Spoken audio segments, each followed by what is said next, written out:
Shalom and Chag Sameach. My name is Michael Knopf, and I'm the Rabbi of Temple Beth-El in Richmond, Virginia.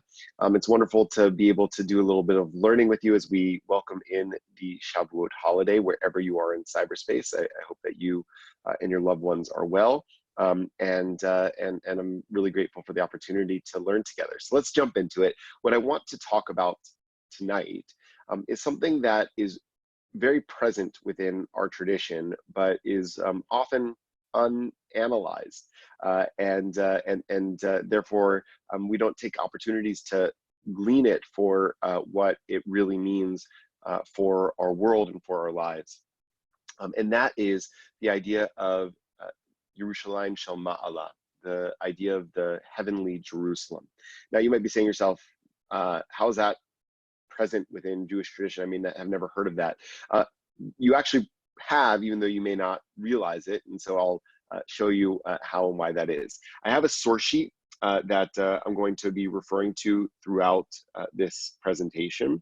And I'm hoping that that the source sheet shows up on the screen when I share the screen, and that also the powers that be will make it available as a PDF so that you can follow along in the learning as we're going. So I've titled the session "The Earthly Jerusalem and Heavenly Jerusalem: Incident, Imagination, and Imperative," and you'll see why in a few moments. And I want to start it with a quote from an unlikely source from the great recent Marvel movie, Captain America: Civil War, in which Peter Parker, otherwise known as Spider-Man, says, "When you can do the things that I can, but you don't, and then the bad things happen, they happen because of you." This is Marvel's attempt basically to kind of reframe the famous saying from the original Spider-Man movie in 2001, which is, with great power comes great responsibility, right? If you have the ability to stop something bad from happening and you don't, then you are in some way responsible for it. So what does that have to do with the subject at hand? I'm hoping that it will become clear to you as we go on, that we have agency and power to affect the kind of change the world imagined in our tradition with the idea of the heavenly Jerusalem, but we need to take hold of that responsibility. We'll start with text number 1, which is at the center of Shabbat liturgy, is this question: Matai timloch b'Tzion? When will you reign over Zion? That's not an ordinary question, no mere invitation to small talk with the divine. Rather, it is a yearning question, a question rooted in heartache and heartbreak. It's a question that evokes the destruction of ancient Jerusalem, an event that involved not only the deaths of thousands, but that precipitated centuries of Jewish homelessness, powerlessness, and pain. For more than 2,000 years, the destruction of Jerusalem has come to symbolize the broken and perpetually unredeemed state of our world. Where you find allusions to the restoration of Jerusalem in Jewish texts, as we do in the weekday Amidah, text number 2, it's rarely referring simply to rebuilding a city's structures or replacing its leaders. More often than not, it's speaking metaphorically. Restoring Jerusalem is Jewish for perfecting the world. The perfection of the world, or Tikkun Olam, is a core Jewish value. Some might say it's the primary Jewish value, the thing that Jews are obligated to do above everything else. Now, that may be a debatable point, and scholars continue to debate the full meaning of the idea of Tikkun Olam, but in essence, as is evidenced from text number 3, the Aleinu, which we recite, of course, after many prayer services in our tradition, and that many of us are probably no doubt familiar with, but a prayer that originally comes from the High Holy Day liturgy. Tikkun Ha'olam means the establishment of a social order that is aligned with God, which is to say a social order that reflects God's defining qualities of chesed, love, mishpat, justice, and tzedek, equity. The ultimate goal of Tikkun Olam is the establishment of shalom, of peace, a condition free from division and strife, in which every person sees herself as inescapably interconnected with everyone else, a society of unity that embodies God's fundamental oneness. It makes sense, I think, that shalom would reflect that, because shalom comes from the Hebrew term shlemut, shalem, which means whole, right? So peace is about becoming whole once again, becoming one once again, becoming a society that embodies and reflects or is part of God's fundamental oneness.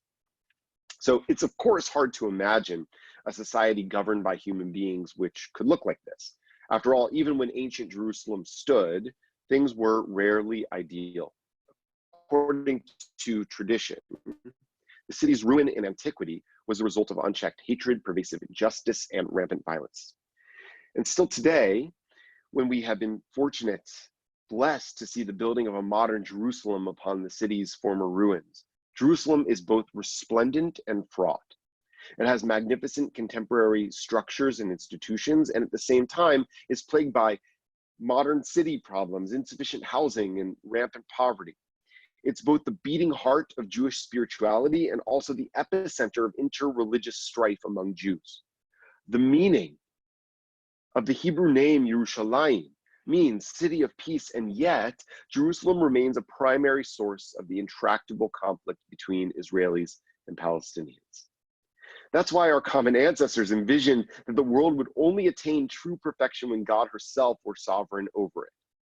And when God's rule is inaugurated, they naturally presumed that the seat of God's dominion would be Jerusalem, Jewish tradition's most significant city. From Jerusalem, God's dominion of love, justice, equity, and peace would extend over all. In the words, you could see it in text number 7 of Isaiah, Ki mitzion tetzei Torah udvar Hashem Yerushalayim. Torah shall go forth from Zion, and the word of the infinite from Jerusalem. But because Jerusalem has always been corrupted by human imperfection, Jewish tradition has held that God will rule our world from an altogether new Jerusalem, a Yerushalayim shel Ma'ala, a heavenly Jerusalem, which will in time supplant Yerushalayim shel Mata, the earthly Jerusalem. When the ancient rabbis envisioned that heavenly Jerusalem, they looked upon a city of rubble and ruins, a city overrun by wild beasts, dominated by foreign occupiers, and beset by tragedy brought upon by a combination of Jewish failure and imperial brutality. So they imagined a glorious city of gold and sapphire, and of gold and silver, and of sapphires and rubies, of precious stones, and of luxurious spices. Such a grandiose vision would have been natural and understandable to a person crushed by a dark reality, as the ancient rabbis were. All of us, in moments of poverty or pain, imagine for ourselves a life opposite the one we are actually experiencing, a life of wealth and well-being, of comfort and plenty. How many of us are feeling like that right now and envisioning what we want life to look like after this pandemic is over? But the rabbis didn't stop there. Alongside their vision of a great and beautiful city that descends from heaven fully built, a city with houses and gates of pearl and doorposts of precious jewels, a city where riches overflow their stores and lay in the streets for the taking, the rabbis added that among the readily accessible treasures in this new Jerusalem would be Torah, the repository of sacred wisdom that, according to tradition, reflects God's instructions for building a world of love, justice, and equity, and peace, a condition of inner and outer wholeness in which internal strife and external division cease. Where earthly Jerusalem was impoverished, the rabbis imagined heavenly Jerusalem as almost unfathomably opulent. And where earthly Jerusalem was beset by injustice, cruelty, poverty, and violence, heavenly Jerusalem would have an overabundance of divine instruction and harmony.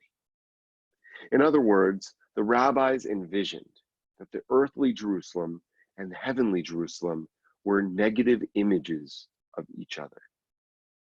And in that sense, the rabbis envisioned that our world is but the negative image of a perfected world, a world redeemed. As you can see in text number 12, the text from Babylonian Talmud, Tractate Pesachim 50a, Rabbi Acha Bar Chanina said, Lo ka'olam hazeh ha'olam haba. The world that is coming is not like this world. Rather, it is, according to the 3rd century sage Rav Yosef, and the text immediately above that, the son of Rabbi Yoshua ben Levi, the new world will be an Olam Hafuch, an inverted world, where that which is great in our world will be made low, and that which is lowly in our world will be exalted.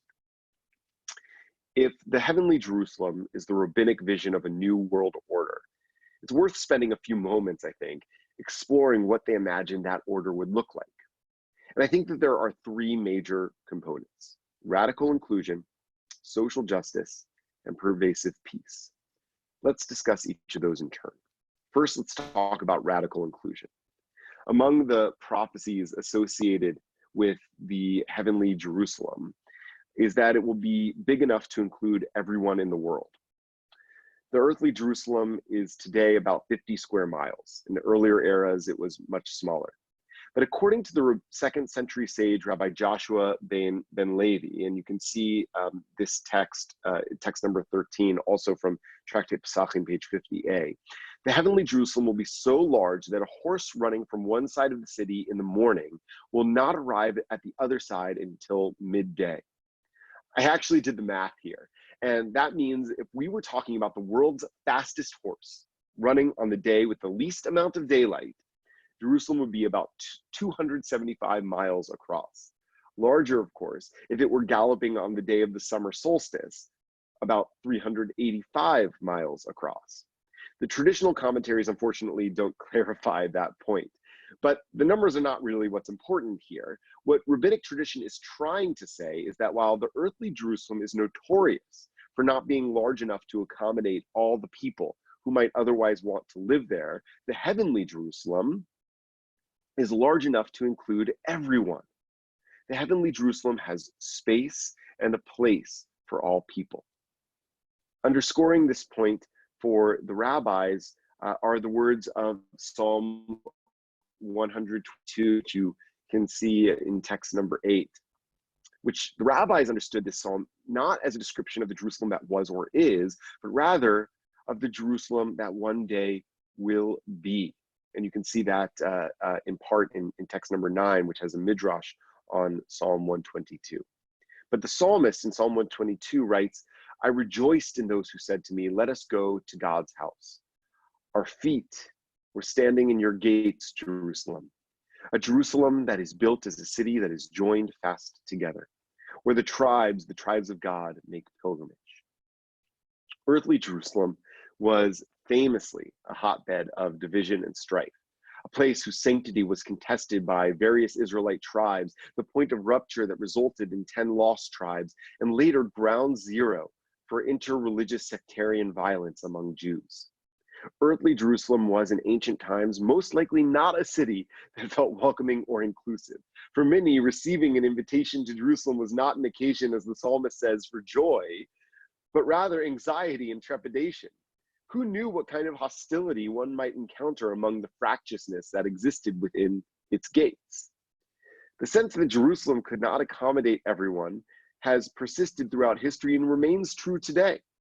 When many Jerusalemites are displaced through gentrification, poverty, and a lack of affordable housing, when Jews frequently come to blows with each other over their religious differences, and when Jews, Muslims, and Christians struggle to coexist there. But the heavenly Jerusalem is the opposite. Heavenly Jerusalem, in the psalmist's words, is a city that is joined fast together, meaning a city in which diverse peoples feel a deep connection to and responsibility for each other, a place where people of every tribe are embraced and included. Heavenly Jerusalem has both physical and spiritual room for everyone, and no one is made to feel left out. Indeed, according to rabbinic tradition, the heavenly Jerusalem will be large enough not only to house all the living, but also all the dead. And you can see that reflected in Midrash number 14, text number 14 from Midrash Tanchuma.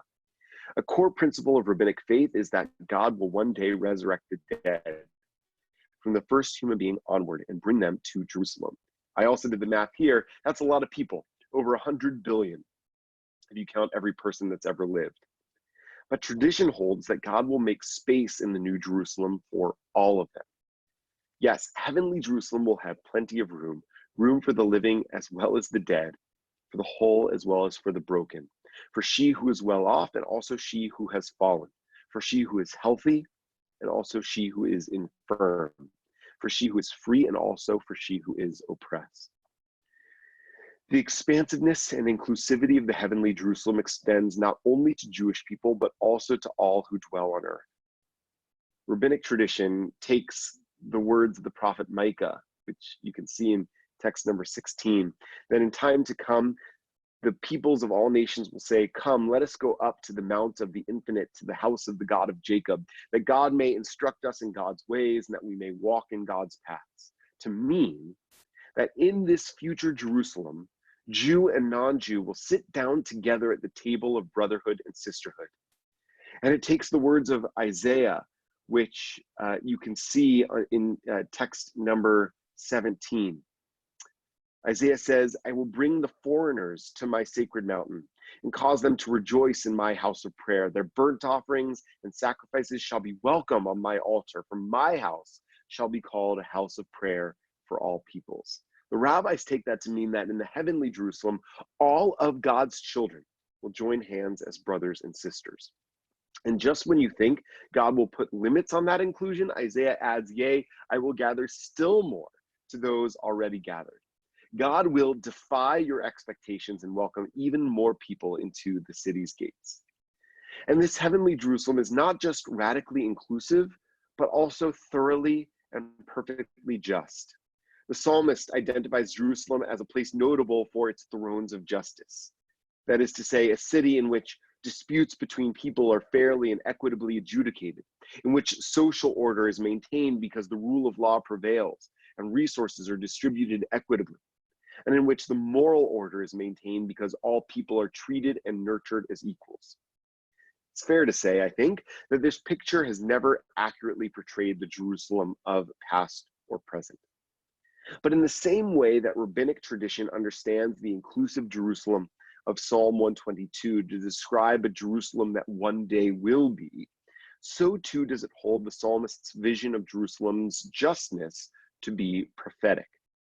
A future Jerusalem, a heavenly Jerusalem, will be one synonymous with justice. In this, the rabbis echo the vision of Isaiah, and you can see it in text number 18, who prophesies that one day God will restore justice and wise counsel to Jerusalem. And after that, Jerusalem shall be called a city of equity, Ir HaTzedek, or in the translation I gave in text number 18, city of righteousness. But Ir Tzedek, city of justice. And Micah similarly predicts that in time to come,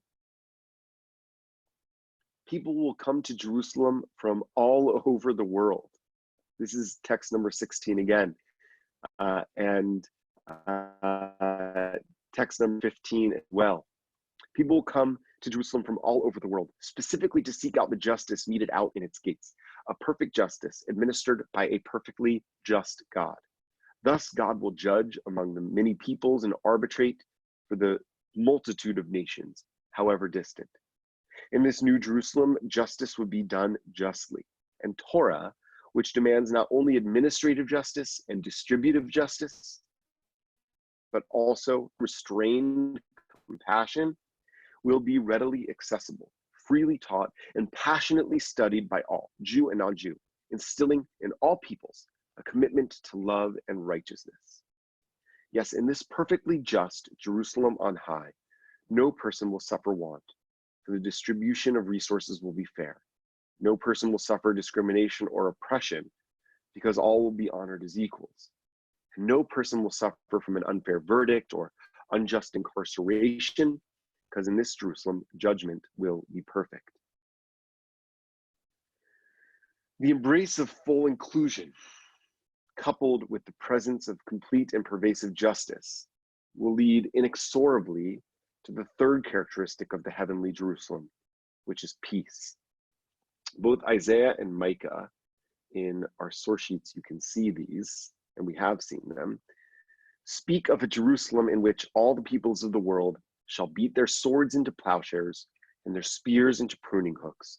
Nation shall not take up sword against nation, nor shall they learn war anymore. V'chitetu charvotehem leitim v'chanitotehem lemazmerot, lo yis'u goy al goy cherev, v'lo yomadun od milchama. Many of us are no doubt familiar with that passage.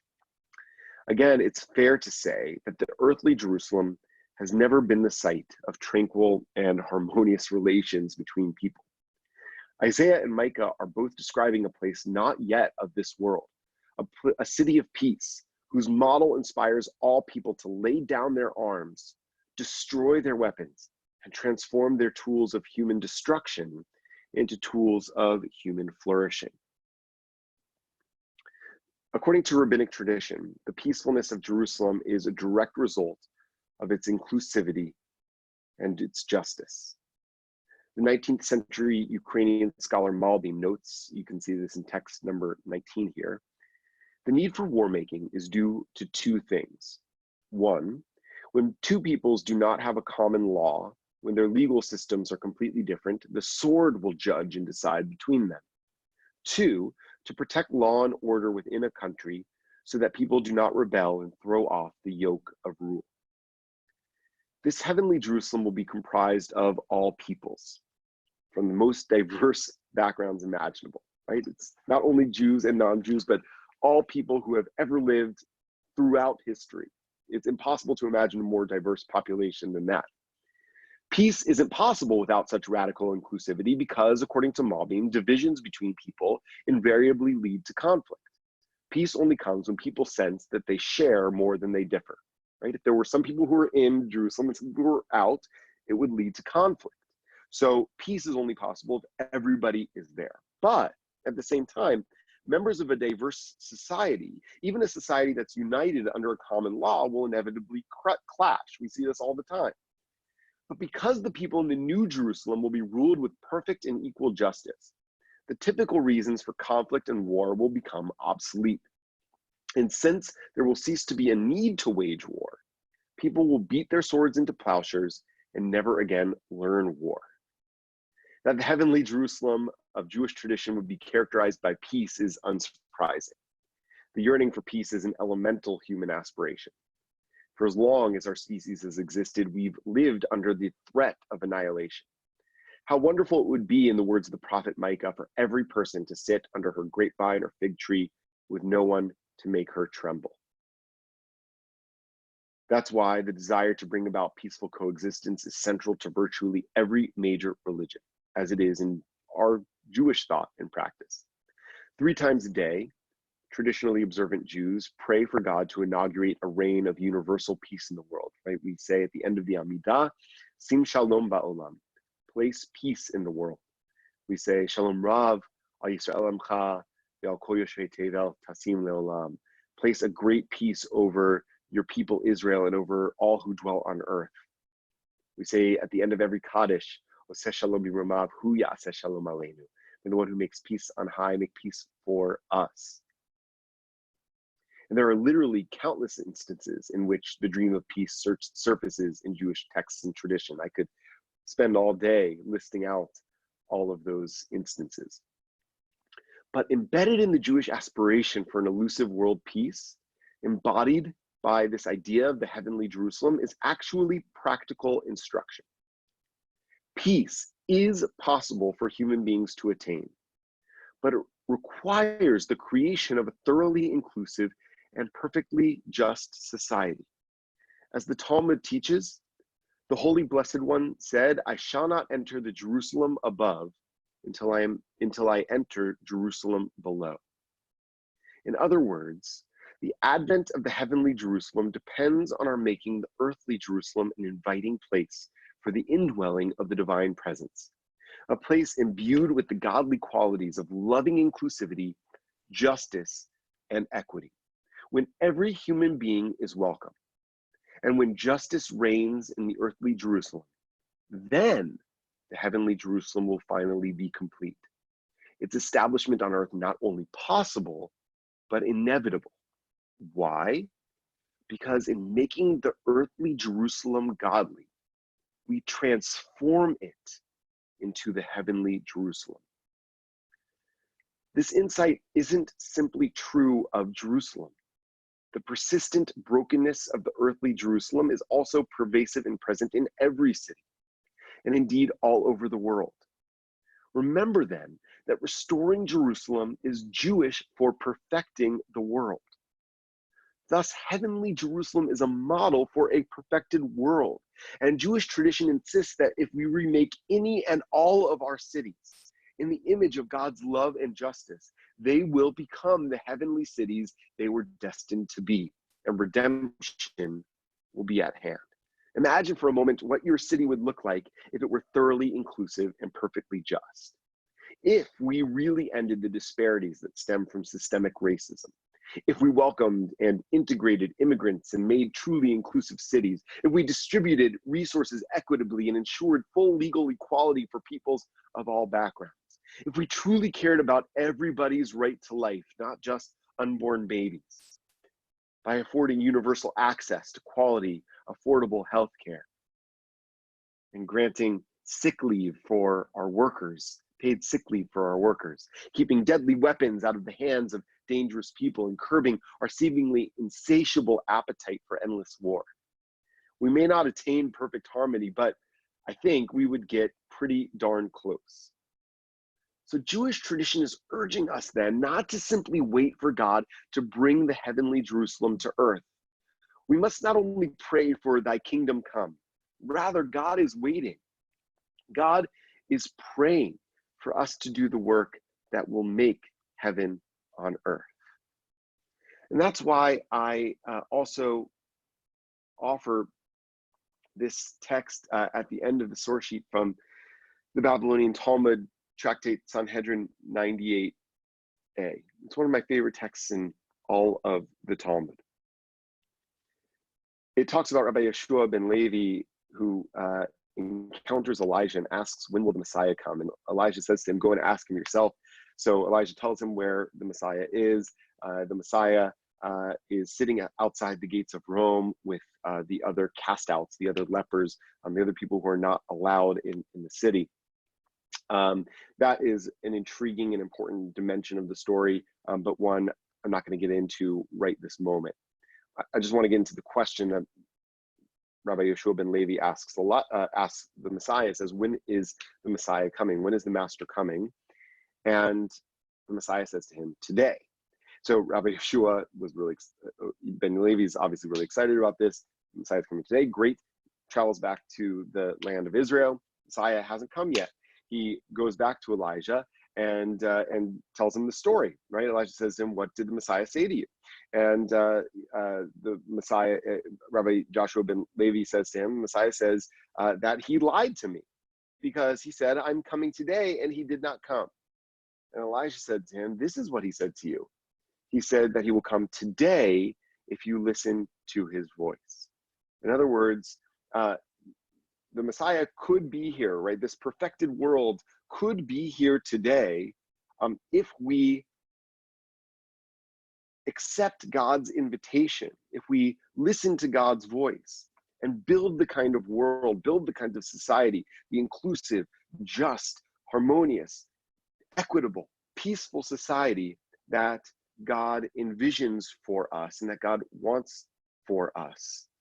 Right? We say in our liturgy that in the Aleinu that the world will be repaired through God's sovereignty, but will we be ready to accept it when it is?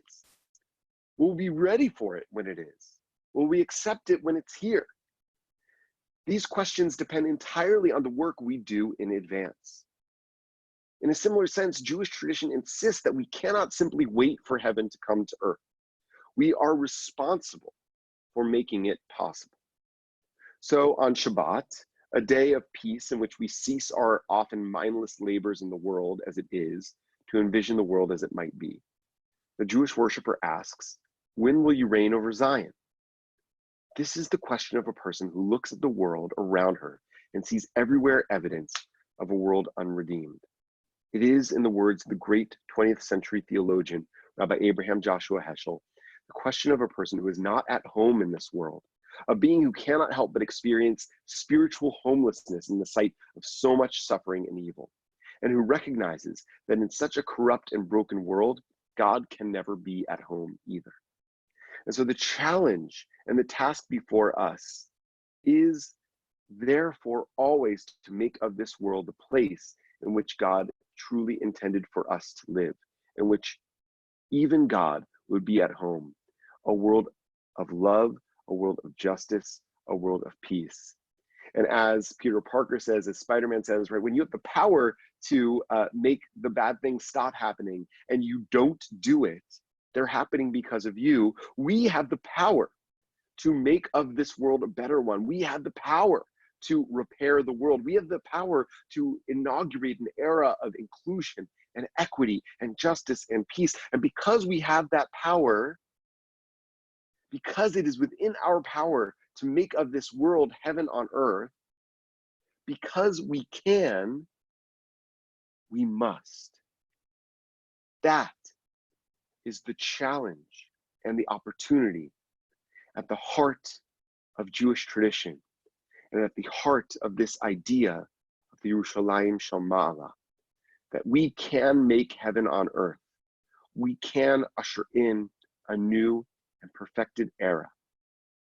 And we have therefore the obligation to do it and the responsibility for enabling each other and empowering each other to do it. And if we don't, then we are the ones who are responsible for the brokenness of the world. And conversely, we can be the ones responsible for repairing it. We say, Oseh Shalom b'mromav, Hu ya'aseh Shalom aleinu ve'al kol Yisrael ve'al kol yoshvei tevel. May the one who makes peace in God's realm make peace for us, for all Israel, and for all who dwell on earth. And let us say, Amen. Wishing you and yours a wonderful Shavuot, a Chag Sameach. Take care of yourselves and each other. And I will look forward to seeing you B'Shana Haba'a B'Yerushalayim Habnuyah next year, we hope, in a restored Jerusalem and in a perfected world. Chag Sameach.